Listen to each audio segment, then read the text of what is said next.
याद रखो, कुछ लोग उपवास को उनके सक्सेसफुल किस लिए नहीं होते, क्योंकि वो परमेश्वर को बोल के नहीं रखते उपवास। हमें परमेश्वर को बोल कर रखना है कि परमेश्वर मैं आज उपवास करने के लिए जा रहा हूं, और बताना नहीं है, गुप्त रखना है। हम पढ़ते जरा मत्ती 6:17-18 में देखो क्या लिखा वहां पर क्लियर लिखा, कह रहा है जैसा उपवास तुम रखते हो, कह रहा है वो फरीसी कपटी भी रखते थे, कह रहा है उनके उपवासों को मैं नहीं सुनता। लेकिन यहां पर पढ़े, जब तुम उपवास करो तो कपटियों के समान तुम्हारे मुंह पर उदासी ना छाई रहे, क्योंकि वे अपना मुंह बनाए रहते हैं ताकि लोग उन्हें उपवासी जाने। सुनो यहाँ क्या लिखा करे कि ये फेस भी आपका इंटरेक्शन, अगर आपने फेस अपने ऐसा रख दिया, नींबू की तरह मुंह चढ़ा लिया और आप कहेंगे हाँ साडा उपवास है आज ना, हाँ कह रहे क्या बात भाई साहब आप ऐसे कैसे हो, क्या प्रॉब्लम होगी है, कह रहे आज हमारा उपवास है ना। अरे मुंह से बता दिया। जब आप किसी के घर पे गए हो, मैं क्यों कह रहा हूं घर बैठकर उपवास रखो, अरे परमेश्वर जानता है, एक दिन का उपवास रख लो, छुट्टी लो, एक दिन का उपवास रखो। अगर ज्यादा काम अड़ गया है 3 दिन का उपवास रखो, 3 दिन की छुट्टी ले लो भाई साहब, बहाने मारना बंद करो। यहां पर क्लियर कह रहा है, यहां पर उस बात के लिए कि परमेश्वर पिघल जाता है, कह रहा जो लोग फास्टिंग करते हैं। और यहां पर बताना चाहता है, कह रहा है कि यहां पर कह रहा है कि गुप्त तरीके से उपवास रखना, लेकिन तुम्हारे फेस को परमेश्वर नोट कर रहा है। कहता है कि यहां पर लिखा क्या मुंह के बारे में क्या लिखा, मुंह पर उदासी ना छाई। हाँ उदासी ना छाई रहे। इसका मतलब कि आप जब उदास हो जाते हैं और उपवास करते हैं तो परमेश्वर उस उपवास को पसंद नहीं करता। कह रहा है कि आप लोगों को बता देते हैं कि मैंने उपवास किया हुआ है, और उसी समय लोग पहचान लेते हैं, कहते हैं इसके सड़ा हुआ मुंह। अरे जब आप लोगों को कैसे पहचानते हैं, जब आपके घर में मामा आता है और आप उसी समय मामे कैसे कहते फिर आ गया मामा, मासी आ जाती है, अच्छा खाली आती आ गई, केड़े भी नहीं लाई, तो आपके अंदर एक फेस से पता लग जाता है उनको कि यार ये हमारे से नाराज है, हमें घर में एंट्री कराने में खुश नहीं है। इसका मतलब आपने उपवास धक्के से रखा हुआ है, आपने उपवास जबरदस्ती रखा है कि यार हाँ मेरा काम हल होएगा, अच्छा होएगा, मेरा बच्चा ठीक हो जाएगा, अच्छा मैं उपवास रखता हूं। भाई साहब उपवास को परमेश्वर को खुश करने के लिए रखना है। अगर आप उपवास को परमेश्वर को खुश करने के लिए रख रहे हैं तो मैं कह रहा हूं कि आपको चेहरे पर स्माइल होनी चाहिए। पवित्र आत्मा कह रहा है कि आप दूसरे को पता ही ना लगे तेरे अंदर क्या दुख है, किस बात के लिए रख रहा है। शैतान अपने सिर को खजाएगा आज रात, बोलेगा यार क्या चक्कर है, ये बता ही नहीं रहा, ये उपवास क्यों रख रहा है। आपको नहीं बताना है, परमेश्वर का आत्मा कह रहा है। यहां पर क्लियर लिखा, जब 18 में पढ़ते कह रहा हाँ कैसे रखें उपवास, लिख लो हाँ ताकि लोग नहीं परंतु तेरा पिता जो गुप्त में है तुझे उपवासी जाने। इस दशा में तेरा पिता जो गुप्त में कह रहा, यहां पर कह रहा जो तेरा पिता गुप्त में है इसलिए तेरा उपवास गुप्त में होना चाहिए। आप समझ गए सीक्रेट। कहता है ये अगर आपने उपवास को कह रहा बता दिया, हेलो हाँ मैं भगवान आज नहीं आऊंगा, मैं पास्टर जी के नाल जा रहे हैं, मैं प्रेयर करने जा रहे हैं, फास्टिंग करने जा रहे हैं, बेकार हो गया। मेरी बात समझ रहे कि नहीं, बेकार हो गया, वो बताना ही नहीं। भाई साहब मैं आपको बता रहा हूं कि जब भी मैं उपवास करता था मेरी पत्नी उस दिन आलू के परोठे बना देती और गोभी के परोठे, और वो मुझे इतने अच्छे लगते थे। और मैं बार बार क्या करता, मैं पत्नी को डांटता, मैंने कहा तुझे शर्म नहीं आती, मैंने कहा तू आज ही बना देती है, मैंने कहा जब भी मैं उपवास करता हूं उसी समय तू गोभी के परोठे बना देती है। और मैं एक बार फिर मैंने अगले हफ्ते फिर मैंने सोचा चल यार, मैंने कहा मैं उपवास करूंगा, फिर पत्नी ने गोभी के परोठे बना दिए। और मैंने कहा तेरा दिमाग खराब है, मैंने कहा तू आज ही क्यों बनाती है। मेरी पत्नी बोली पहले ना अपना चार्ट लगाओ यहां पर, करे दानियल ना अपना चार्ट लगा के रखता था। मेरी वाइफ बोलती है कि दानियल ना अपना चार्ट लगा के रखता था कि मैंने इतने टाइम प्रेयर करनी है, इतने टाइम मैंने ये करना है, इतने दिन में मैंने उपवास करना है। कह रहा तुम्हारा टाइम टेबल हो। कहता जब तुम्हारा टाइम टेबल नहीं, जब देखा उपवास कर लिया, जब देखा बैठ गए, जब देखा बैठ गए, जब देखा कर लिया। दानियल टाइम के अनुसार करता था। और आज बहुत सारे लोगों के साथ यही प्रॉब्लम है। कह रहा है कि उनके घर में जब आप बताओगे, कह रहा है कि आज क्या लोग बोलते हैं, बहुत शिकायत करते हैं, कहते पादरी साहब कह रहा है कि जब भी कोई स्वादिष्ट चीज देखते हैं हमसे रहा नहीं जाता। जब हम देखते हैं चिकन बन रहा है, बिरयानी बन रही है, जब हम देखते हैं कि खीर बनाई है घर में, जब हम देखते हैं ये बना है, तो हम उसी समय रात को बोलते हैं पापा कल मैं सुबह उपवास करूंगा। जब सुबह उठते हैं तो मां ने और पत्नी ने ऐसी चीज बनाई होती है और हमारा पास्टर अशोक उपवास ही तोड़ देता है। उस दिन कहता है कि परमेश्वर माफ कर, मैं अगले दिन रख लूंगा। हाँ बहुत बार हम ऐसा करते हैं, लेकिन परमेश्वर का आत्मा ऐसे लोगों से बात कर रहा है, कह रहा है कि आपको अरे पत्नियों को दोष दे रहे हैं, तू आज ही क्यों गोभी के परोठे बनाए, आज ही तू आलू से छोंक तड़का क्यों लाया, मैंने पसंद है, तू आज क्यों लाया। पत्नी बोलती है तुझे बहाने नहीं लगाना है। यहां पर आदम और हव्वा के साथ यही हुआ कि है, यहां पर क्या था, मैं तो कहूंगा कि पेड़ पे क्या लगा रही थी, पेड़ पे वो उसने सिट्टी लगाई होगी, उसने कुकर की सिट्टी लगाई, सेब लगाया। और यहां पर आदम ने जब कहा परमेश्वर मैं उपवास रखूंगा है, और वो बाद में क्या कर रहा है, सेब तोड़ के खा रहा है। अरे पत्नी को पहले बताता कि मेरा उपवास है। मेरी बात समझ रहे कि नहीं? आप अपनी पत्नी, अपने बच्चों को, अपने परिवार को बताकर सो कि कल मेरा उपवास है, मैं किसी को नहीं बताऊंगा, नहीं तो आपका नौकर आएगा, बार बार पूछेगा, आपके घर में काम वाले होंगे, चाय ले लो, खाना खा लो, खाना खा लो। चल चल, पास्टर ने कहा, प्रॉफेट बजिंदर ने कहा कि बताना नहीं है, चल चल, उसके साथ झगड़ा नहीं करना है। आपका उपवास तोड़ने की कोशिश कर रहा है शैतान। मैं कह रहा हूं कि आपने अगर इस तरीके से उपवास किया, आपने उपवास किया है और आपने खाया नहीं, बताया नहीं। कई लोग बताते नहीं है उपवास में कि प्रॉफेट जी ने कहा है, बाइबल में लिखा है उपवास को बताना नहीं है, लेकिन सारा दिन, लेकिन ये पाप कर देते हैं 58 का 4 यशायाह में लिखा कि तुम घूसे मारते हो एक दूसरे को, चली जा यहां से, चली जा, नहीं तो चली जा, मेरा उपवास है, तेरे को पता नहीं। गुस्सा करते हैं, उसी समय क्या होगा? आप अगर गुस्सा कर रहे हैं तो इसी समय प्रॉब्लम्स हो रही हैं आपके उपवास में। जो आपका नेचर है वो भी नोट हो रहा है और उसके बाद फेस भी नोट हो रहा है। भाई साहब, मैं कह रहा हूं कि कुछ लोग क्या करते हैं कि जिस दिन बाहर जाना होता है, चर्च जाना होता है, उस दिन पाउडर लगाएंगी, औरतें क्रीम लगाएंगी, फेयर एंड लवली भी लगाएंगी और बड़े अच्छे अच्छे से मसाज करेंगे, मतलब लोग तैयार होकर अच्छे से ड्रेस ड्रूस पहन के जाएंगे। लेकिन जिस दिन फास्टिंग रखेंगे ना, उस दिन गंदे कपड़े पाएंगे और उस दिन नहाएंगे भी नहीं, धोएंगे भी नहीं और कहेंगे बस आज तो फास्ट है, कर ही रहना। पास्टर जी ने कहा, लेकिन यहां पढ़ो 18 में क्या लिखा? हाँ पढ़ो, आगे पढ़ो। ताकि लोग नहीं, परंतु तेरा पिता जो गुप्त में है। कह रहा है यहां पर लिखा, कह रहा है कि तू मुंह धो ले। कह रहा है इसका मतलब, कह रहा तू नहा नहीं सकता तो भाई साहब मुंह तो धो ले। परमेश्वर जानता है आपको कि आप सर्दी आती है तो आप उपवास नहीं रखते, सर्दियों में कहते हैं नहाना पड़ेगा। भाई साहब आजकल लोग ऐसा बोलते हैं। परमेश्वर बड़ा अच्छा है, उसने पहले से ही आपका जुगाड़ कर रखा। वो बोलता है कह रहा नहाने की जरूरत नहीं, कह रहा मुंह ही धो ले, कह रहा पर उपवास तो कर। कहता है मुंह धो ले, बहाने मत मार। यहां आदम की तरह बहाने मत मार। जब यीशु मसीह आया, परमेश्वर आया, बोलता है कह रहा तूने ये क्या किया, पेड़ से फल तोड़ के क्यों खाया? तू तो कह रहा था मेरा फास्टिंग है। मतलब मैं ऐसे कह रहा हूं कि और उसी समय वो बोलता है कह रहा तूने जो मुझे औरत दी थी इसने मेरे से पाप कराया है। इसका मतलब दोष लगा दिया अपनी पत्नी पर। आज बहुत बार क्या कर रहे हैं, और बाइबल बोलती है दोष नहीं लगाना।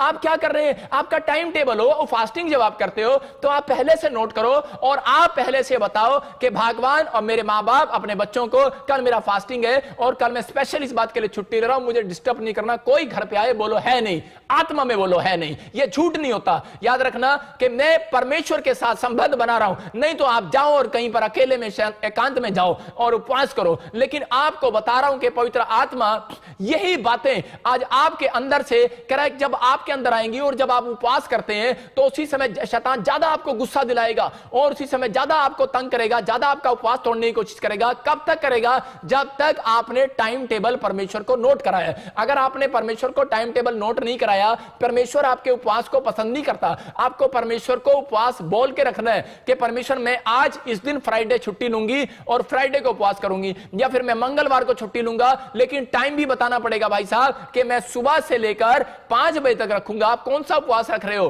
कि 5 बज गए तो चल 5 बजे तक हो गया, अच्छा 8 बज गए तो चल 8 बजे तक उपवास हो गया, 12 बज गए तो अच्छा 12 बजे तक हो गया। कई लोग सोते रहते हैं सुबह तक 2 बजे तक और फिर वो उठते हैं बोलते हैं परमेश्वर हाँ 4 बजे तक ही था, 2 बजे तक तो सो लिए और 2 घंटे में सारा काम हो गया। परमेश्वर ऐसे उपवास पसंद नहीं करता। लिखा ऐसे उपवास 58 के 4 में कि मैं उसको पसंद नहीं करता और वो मेरे पास नहीं पहुंचते। इसका मतलब आपका स्ट्रगल आज भी लंबा हो रहा है। आप स्ट्रगल को बढ़ाओ नहीं मेरे भाइयों, आपका स्ट्रगल आज रात खत्म होने वाला है यीशु मसीह के नाम में। मैं कह रहा हूं आपको उपवास इस तरीके से करना है। मैं कह रहा हूं गारंटी दे रहा हूं मैं आपको, जो स्ट्रगल आप 3 महीने हो गए आपको करते हुए, मैं कह रहा हूं कि वो स्ट्रगल सिर्फ 7 दिन के अंदर खत्म होने वाला है। और ऐसे लोगों को मैं देख रहा हूं जो लोग ऑनलाइन चर्च अटेंड कर रहे हैं और ये फैसला ले रहे हैं, डिसीजन ले रहे हैं कि अपने आप को प्रिपरेशन कर रहे हैं। 3 काम करना है कि पहला प्रिपरेशन और दूसरा स्पिरिचुअली हो जाना।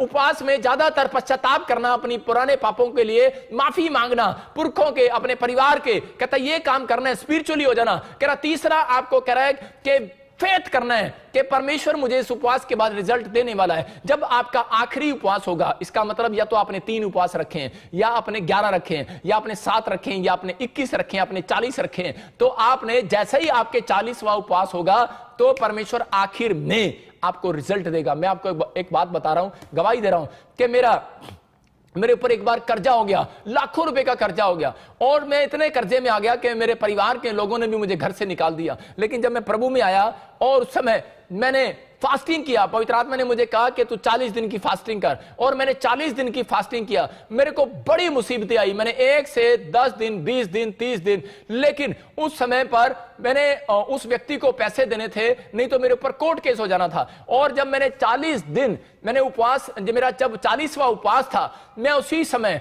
रो रहा था और परमेश्वर के सामने कह रहा था। मैंने एक कमरा किराए पर लिया हुआ था और मैं वहां बैठ गया, और मैं उसी समय उस घर में बैठ गया, और मैंने किसी को नहीं बताया, स्विच ऑफ। और मैं 40 दिन मैंने हार्ड फास्टिंग किया, सिर्फ मैंने पानी का उपवास रखा, मैं सिर्फ पानी पीता था और 40 दिन प्रेयर करता था। प्रेयर, मेरी सिर्फ प्रेयर यही थी कि परमेश्वर पूरी दुनिया के लोगों को बचा ले, या तो मुझे बिजनेसमैन बना दे, ऐसा बिजनेसमैन कि नंबर 1 बिजनेसमैन, या फिर नंबर 1 पादरी बना दे। 2 में से एक काम कर दे। अगर सेवा लेनी है तो सेवा ले, अगर कोई बिजनेसमैन बनाना है तो बिजनेसमैन बना दे, लेकिन परमेश्वर ये अदर में ना लटका मेरे को नहीं लटकना। आज मैंने कहा पैसा है, कल नहीं है, आज ये हो रहा है, वो हो रहा है। मैंने कहा परमेश्वर कभी ये बीमारी आ रही है, कभी समस्या आ रही है। मैंने परमेश्वर से बैठकर प्रार्थना किया कि परमेश्वर अगर तू मेरा ये कर्जा उतार दे तो मैं तेरी सेवा करूंगा, मैं परमेश्वर सब कुछ छोड़ दूंगा।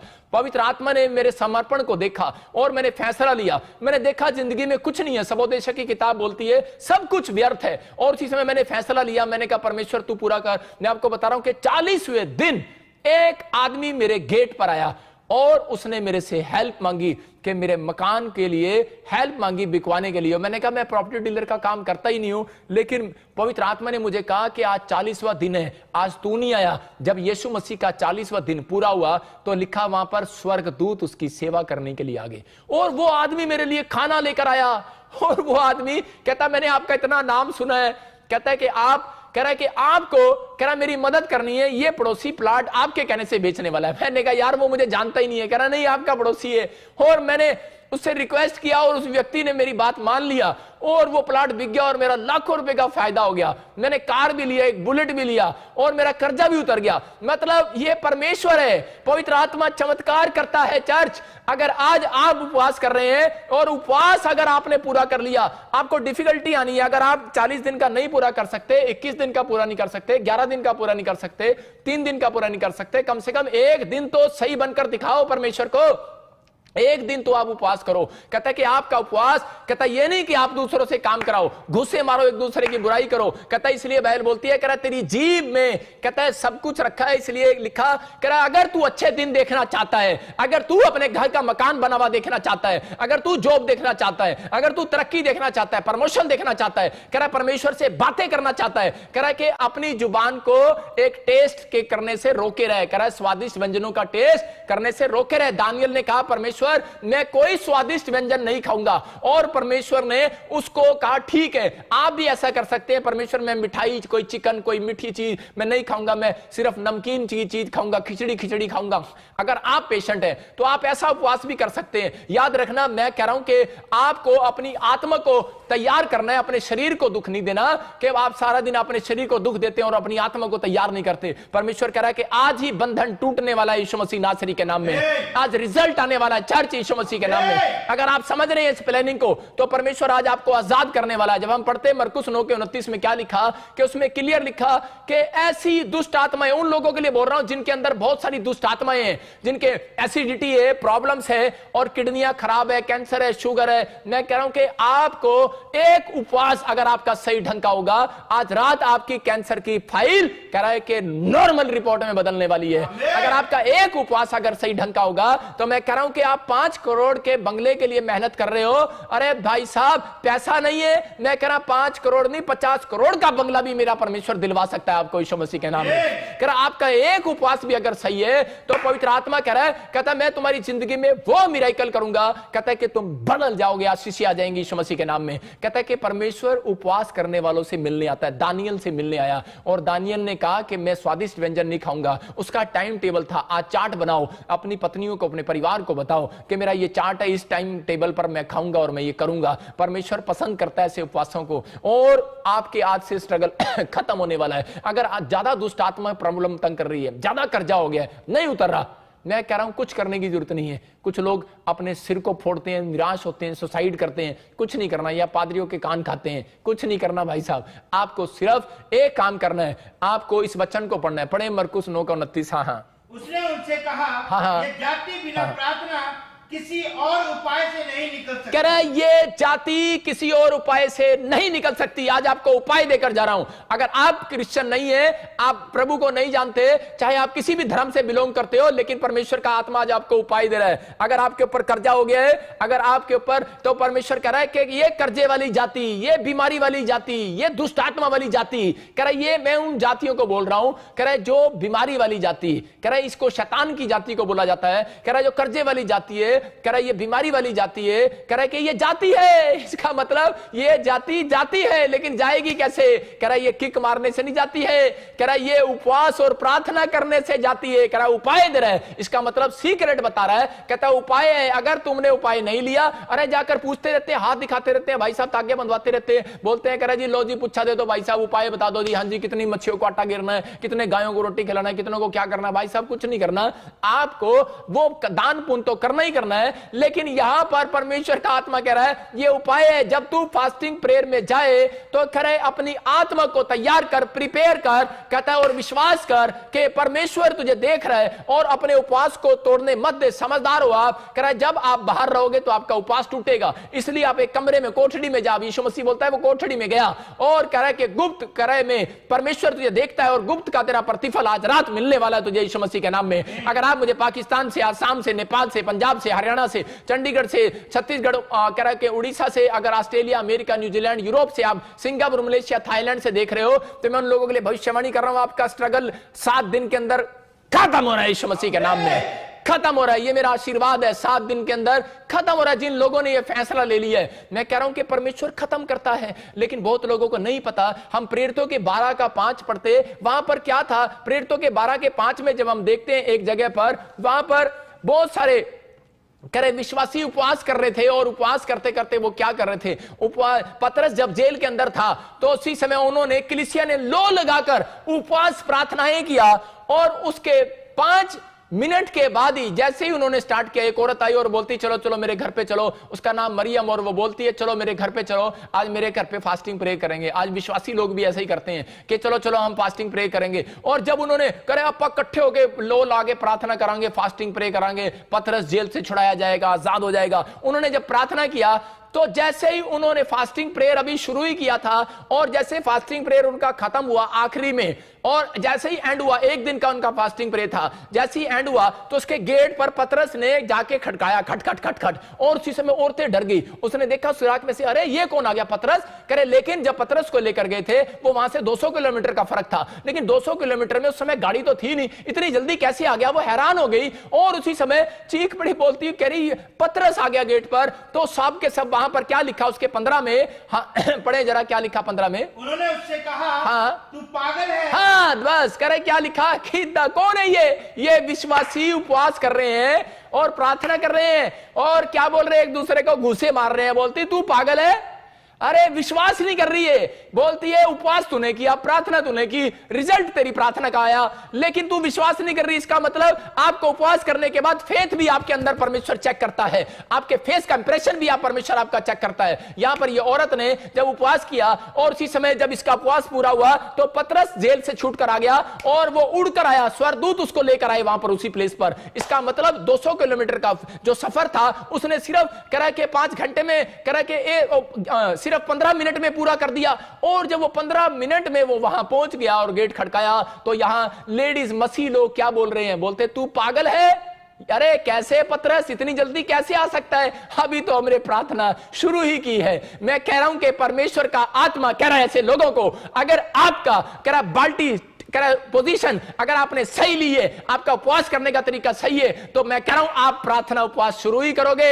मैं कह रहा हूं चर्च, आपका स्ट्रगल आज रात खत्म होने वाला है यीशु मसीह के नाम में। सही ढंग से की हुई प्रार्थनाएं, सही ढंग से किया हुआ उपवास जल्दी स्वीकार होता है। सबको जय मसीह की। मैं जतिन बब्बर और आप देख रहे हैं मसीह परिवार चैनल। जैसे कि आप सब जानते हैं कि मैं इस चैनल पे प्रभु के अलग अलग दासों की वीडियोस डालता हूं, तो अगर आपको हमारा चैनल अच्छा लगता है तो आप इस चैनल को ज़्यादा से ज़्यादा सब्सक्राइब जरूर करें, ताकि आप प्रभु के वचन को सुन सके। वीडियोस को ज़्यादा से ज़्यादा शेयर करें, ताकि जिन लोगों तक वचन नहीं पहुंचा उन तक भी वचन पहुंच सके। सबको जय मसीह की। एक बार मैं आपसे दोबारा कहूँगा कि इस चैनल को सब्सक्राइब जरूर करें और वीडियोज़ को ज़्यादा से ज़्यादा शेयर करें। जय मसीह की।